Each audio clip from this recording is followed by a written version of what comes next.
Custo de vida, emprego e desemprego, cesta básica, tarifas públicas, salário mínimo. Agora, na Brasil Atual, a análise do DIEESE. E nós vamos conversar agora com o diretor técnico do DIEESE, Fausto Augusto Júnior. Bom dia, Fausto. Bom dia, Glauco. Bom dia a todos. Fausto, e para surpresa de ninguém, na verdade, o Comitê de Política Monetária, o Copom, do Banco Central, elevou a taxa básica de juros, a Selic, chegando agora a 12,75%. E essa foi, Fausto, a 10ª alta seguida. Inclusive, ali na ata da reunião, o comitê avalia que o ambiente externo seguiu se deteriorando, apontando um cenário de incerteza, em especial nos países emergentes, e no caso do Brasil, apontando ali também que a inflação ao consumidor seguiu surpreendendo negativamente, com permanência de riscos no cenário, o que indica que essa elevação de juros vai continuar. Como é que você viu essa decisão do Copom, Fausto? Bem, Glauco, como você mesmo diz, na verdade não foi nenhuma surpresa, até porque as questões em relação à inflação estão muito claras, né? O Brasil vive hoje um momento inflacionário bastante importante, com a taxa de inflação aí beirando os 12% nos últimos 12 meses, e o Banco Central faz o que já há algum tempo já vem fazendo, que é elevar a taxa de juros para tentar frear a economia.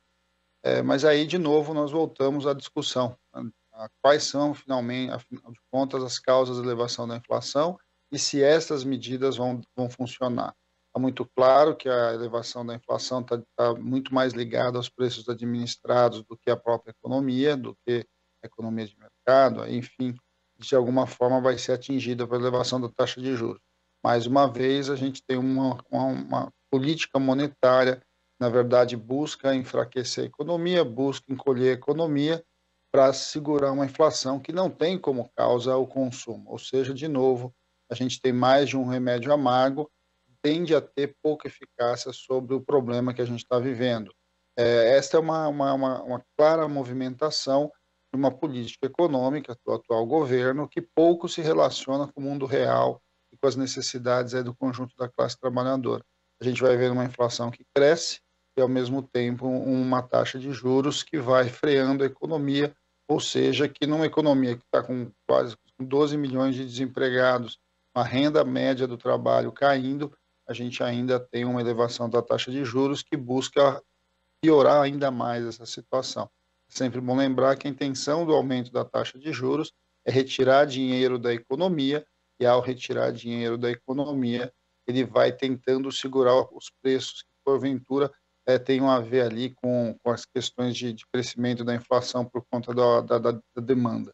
Só que a demanda no Brasil já está bastante reprimida, e aí, inevitavelmente, a gente vai aprofundando a crise que a gente se colocou por conta dos erros do atual governo.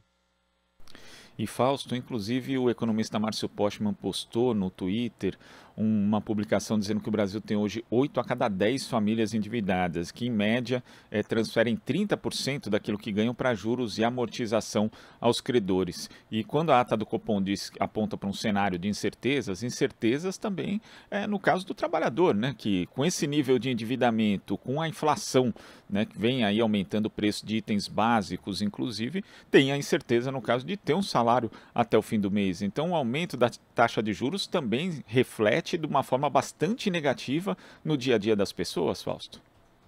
Bem, Glauco, essa é uma questão importante. Como é que o aumento da taxa de juros impacta a vida das pessoas, a vida das pessoas comuns? Bem, de um lado, a gente tem a questão do próprio esfriamento da economia, ou seja, gerar emprego, aumento da renda vai ficando cada vez mais difícil quanto mais a taxa de juros sobe. Afinal de contas, quem vai investir, quem tem dinheiro para investir, prefere deixar o seu dinheiro parado no banco rendendo do que colocar ele na economia para girar. A outra questão é no próprio consumo. Nós estamos falando ali, por exemplo, em juros do cartão de crédito, juros do cheque especial, os juros diversos ao consumidor, que tendem a subir cada vez mais, impactando muito o custo dos financiamentos. Estamos falando, por exemplo, impactos diretos no custo do financiamento da casa própria, no custo do financiamento do automóvel, no custo do financiamento aí dos produtos diversos aí dos eletrodomésticos, linha branca, etc., que a gente já conhece há muito tempo, né, o famoso carnezinho aí da população em geral. de alguma forma vai dificultar ainda mais, minimamente você ter acesso aos bens de consumo que são necessários, são importantes tanto para as pessoas quanto para a própria economia. Quando a gente olha para uma movimentação que está acontecendo, e pior, né, Glauco, é bom lembrar que, inclusive, por tudo que tem sido colocado nas atas do Copom, esse ciclo de alta de juros não só não deve ser curto, como ele também não deve parar. Muito provavelmente a próxima reunião em junho deve aumentar ainda mais essa taxa de juros. Ou seja, as previsões são bastante ruins e com impacto direto na vida real das pessoas. E o pior de tudo, né, Glauco? Você tem aí, mais uma vez, uma política que vai retirando dinheiro dos mais pobres e colocando o dinheiro na mão dos mais ricos. É uma política claramente de concentração de renda e que aí vai mostrando o quanto esse governo simplesmente não tem uma política voltada para os mais pobres, ao contrário. E aí a gente vai vendo um pouco dessas contradições do atual governo Bolsonaro. De um lado, ele vai liberando recursos ali do FGTS, que são recursos das contas da própria população, dizendo que esses recursos vão ali alimentar a economia, fazer a economia girar, etc. Mas na outra ponta, com a política monetária, ele vai retirando esses recursos e colocando esses recursos cada vez mais na mão dos mais ricos. A gente vai vendo um pouco esta contradição e o que isso significa e para onde está levando o Brasil. Está levando o Brasil, primeiro, a manter uma dificuldade bastante grande nas suas contas em geral, porque, de novo, aumento da taxa de juros, aumenta o carregamento da dívida, aumenta o que o Brasil deve, quanto ele vai pagar para os seus diversos, né, para os seus diversos investidores, aqueles que detêm os títulos públicos.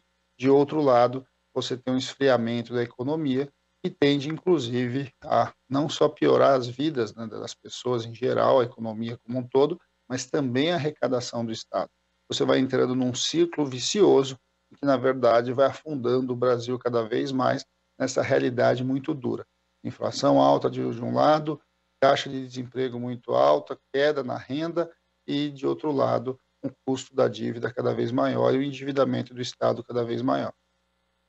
E Fausto, depois que foi aprovada a autonomia do Banco Central, o atual presidente Roberto Campos Neto é o primeiro a ter mandato fixo e vai até 2024, dezembro de 2024. Caso seja eleito um governo que não tenha a mesma orientação do governo Bolsonaro, Fausto, a gente vai ter que apostar aí no entendimento entre a autoridade monetária e essa nova gestão, uma espécie de concertação, porque senão a autoridade monetária vai apontar para um tipo de política e a equipe econômica do novo governo pode apontar para outra. Então vai ser necessário haver esse entendimento e talvez até uma revisão dessa autonomia do Banco Central, Fausto? Bem, Glauco, aí vão os nossos absurdos aí das chamadas reformas que aconteceram no pós-golpe, né? Você acabou aceitando muito as imposições do mercado e uma das imposições do mercado era essa autonomia do Banco Central. Uma autonomia do Banco Central que, na prática, vamos lembrar, esse presidente foi indicado pelo atual presidente, pelo Bolsonaro.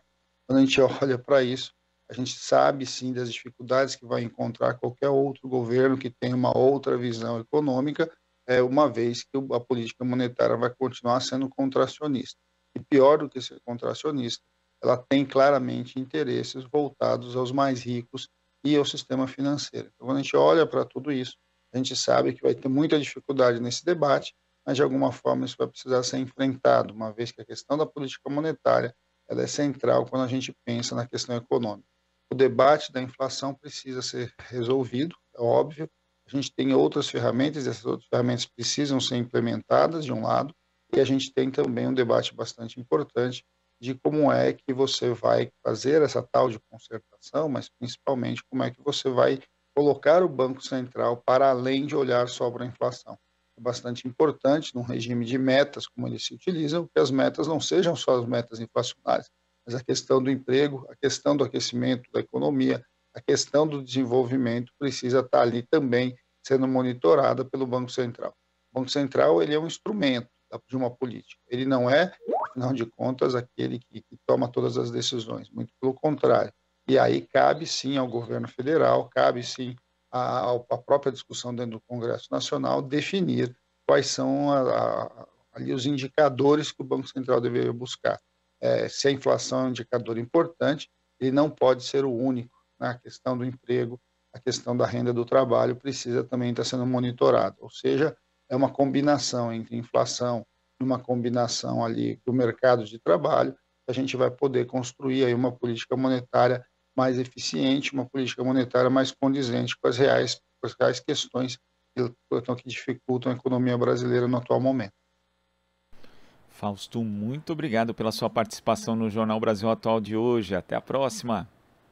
Até a próxima, Glauco. Bom dia a todos novamente. Bom dia. Conversamos aqui com o diretor técnico do Diese, Fausto Augusto Júnior.